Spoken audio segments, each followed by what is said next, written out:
I'd like to start my entry out by giving some props to Dylan. He's a great guy. I really respect what he's doing and why he's doing it and how he goes about doing it. To paraphrase the dude, I dig the way you do business, man. But yeah, great guy. I love that you started a shop because I think it's very important to have those kind of spaces, stores where you can go in and dig and talk to somebody who's into the records that are in there, who can turn you on to stuff. It's just the best way to get to buy music. Yeah, so props for all that you've accomplished, and congrats on the 7,000 subscribers.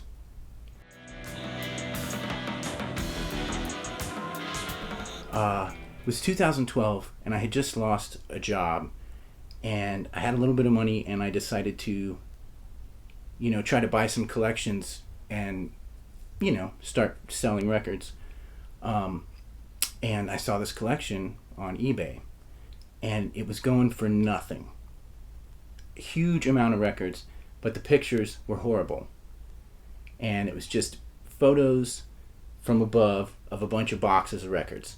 And I decided, what the hell?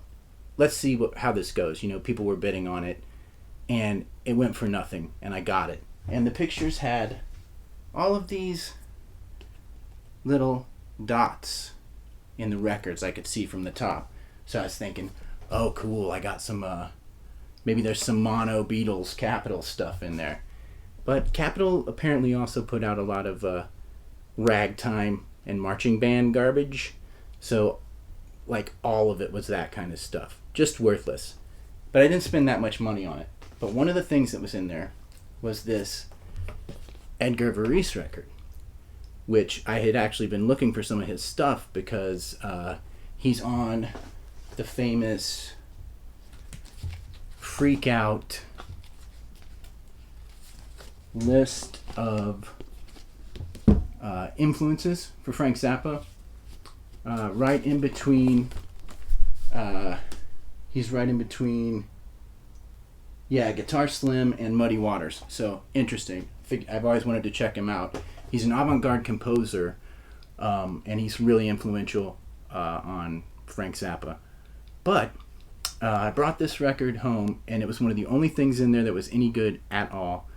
And I showed it to a friend who was one of the only people I knew who's actually into this weird electronic bleeps and bloops, early electronic experimental stuff. And we put it on and listened to it, and I showed him the jacket, and he pointed out that it's actually signed, which is pretty cool. To Mr. James Lauder, lovingly, loyally, something, Edgar Varese. So that was a cool one.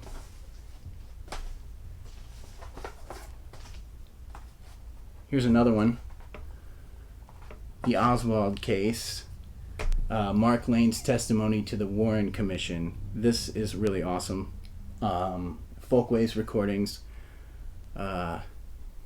Mark Lane was the first person to come out with any questions about the JFK assassination. And this is a recording of him reading the transcripts of his testimony to the Warren Commission. Interesting stuff. But the real reason I picked this is because it was part of an overall big, nice score that I found. I was up in Michigan with a friend of mine who was about to have his first kid. And we decided to take a weekend and go out in the woods and to hang out in a cabin that his parents owned up in Michigan. And we decided to check out record stores while we were up there. We went to this store, and it was all in disarray. They were bringing records in, and they had all these records in the back that were not priced at all. And so, we went back there and started looking at stuff, and just found tons of cool stuff. I found 5 or 6 John Cale records that I didn't have, a bunch of Killing Joke. I'm drawing a blank now, but just a bunch of great stuff, like a stack this high. And none of it was priced. And he walked back through and he said that they had just bought this store and they were bringing in inventory. And basically, in a nice way, was like, don't expect to get a great deal on that stuff. Don't expect it to be nothing or whatever. So I brought the stack up to him, and he gave me great prices. I think he just, thought it was cool that I was going to buy a huge stack, and just totally hooked me up. So I got a bunch of stuff that day. And I wish I could remember the name of the store. I should have looked it up before I did this, but I didn't. So anyway, and one more. This is Like a Velvet Glove Cast in Iron by Victor Banana, which is the soundtrack to Daniel Klaus's classic Velvet Glove Cast in Iron story from the 8-Ball comic books. And this is the guy who originally did Ghost World, which they made into a movie. He's also done a lot of artwork for album covers. You might have seen some of his stuff. He did Super Suckers and he did some Sub Pop stuff. But this is actually not him playing the music. It's this guy named Tim Hensley, who is also a cartoonist. But this one I found really cheap on eBay, and I've been trying to find this for a while because I'm a huge Klaus fan, and I collect a lot of his stuff, his books and the records. And it's always super expensive. Like, there's one on there all the time for $100, and I ended up finding this for like $20. So good deal, awesome record. It sounds kind of like I don't know. It's got kind of a Residence vibe. If they were playing like folky stuff, there's accordion on it. Yeah, it's cool. The impossible question. I just decided to interpret this as lyrics. So I decided to go with the first lyricist that popped into my head, which was Hank Williams, and go with the first lyric that popped into my head, which is from I'll Never Get Out of This World Alive. And then I realized I don't have any records, so I drew a picture. But I've been wanting to get country 45s, like replace some of the LPs I have with OG country 45s. So if anybody has that stuff for sale or trade or whatever, let me know. But yeah, so the lyric from that song that made me pick it is, "These shabby shoes I'm wearing all the time are full of holes and nails. And brother, if I stepped on a worn out dime, I bet a nickel I could tell you if it was heads or tails." And that's some real stuff right there. I love it. He's such a beautiful wordsmith. I love his lyrics, and I love his voice too. So that's my pick. I use Discogs like everybody else, pretty much, and it's a great platform, but it has some issues as far as I'm concerned about the way it organizes your stuff. Like it alphabetizes by first name, which is ridiculous to me. And another thing I don't like about it too is that you can't search your collection or sort your collection by like original release year of a record. So because it uses the release date of the version that you have, which it should. I like that too, but there should be like a separate function that lets you, go into your collection and just find all the records that came out in 72 that you have, something like that.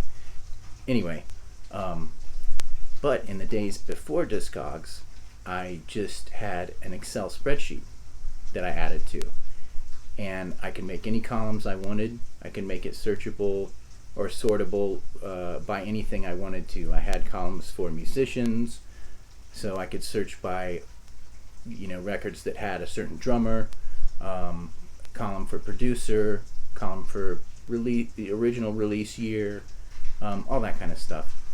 But yeah, Discogs. Record you could never sell. You can't even give away Bill Cosby records now. Especially, check this out. Inside the Mind of Bill Cosby, I mean, there's no way I could sell this record. Oh wait.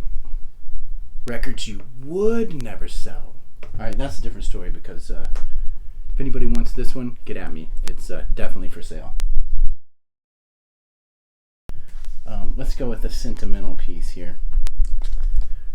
Dismiss. It's my buddy's 7-inch from the mid 90s. When is it? Let's see. 1995. My band and this band used to play shows together all the time, and we had a friendly rivalry. These were good buddies of mine, and we used to mess with each other all the time. We'd play Legion Hall shows, and we all knew the same sound guy. And my band was at one of their shows, and we realized we were all there, and we knew the other band that was playing the show too, and they had all their gear off to the side of the stage, tucked in this corner you could not see from the stage. And we convinced the sound guy that when we gave him the signal, they would cut off this band's sound, and then we set up the other band's gear on the side where these guys could not see us from the stage, and we just totally crashed their set and started playing a set after we had the sound guy cut off their sound. So we used to do stuff like that to each other all the time, and they got me back big time because in the Matrix of every single copy, they have a personalized disc to yours truly etched in every single copy of this record. And went on to be in a band with the drummer of this band for quite a long time, and toured in a band with the singer and bassist in this band's other band for years. Good buds. I can never get rid of this one. There's so many. I love music documentaries. I just eat them up. But I decided to go with one that takes its name or its title from a song title on this Judas Priest record. It's called Dream Deceivers, and it's all about the trial. I think it was like early 90s, maybe late 80s. But these kids committed suicide. One kid did it, and the other kid survived, but blew half his face off.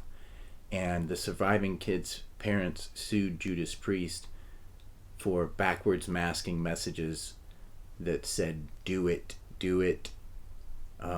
So yeah, they took him to trial, and the documentary follows the trial, and it interviews the members of Judas Priest, and it has a bunch of interviews with the guy who survived and his family, and then it also follows like 3 metalhead dudes from the town that are big Priest fans.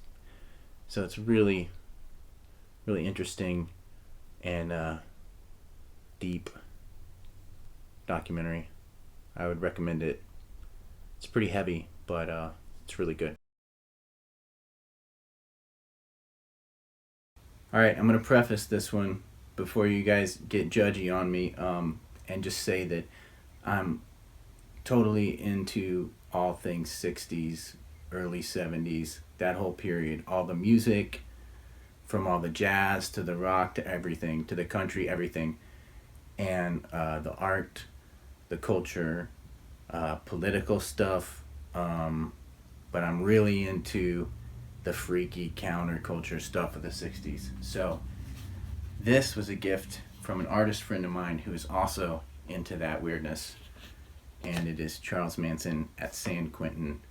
And when my friend gave this to me, it was pretty rare, like a expensive record.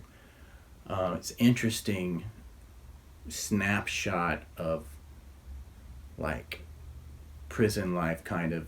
It was recorded in prison in the 80s sometime.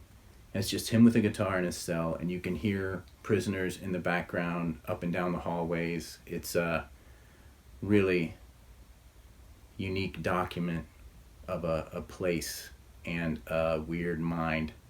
It goes from kind of country standard hobo songs to complete scat vocalizations to in between stuff like there's a song on here, I'm on Fire, where one of the lyrics is, and it's all improv off the top of his head, but one of the lyrics is got the trees on the spaceman, got the spaceman on the dirt, got the moving on the monkeys, got the monkeys wearing shirts. So I don't know, interesting record. And again, like I said, don't get all judgy on me. I'm not some kind of weird cultist or anything. Make music. Come on now, make music. Who ain't with me?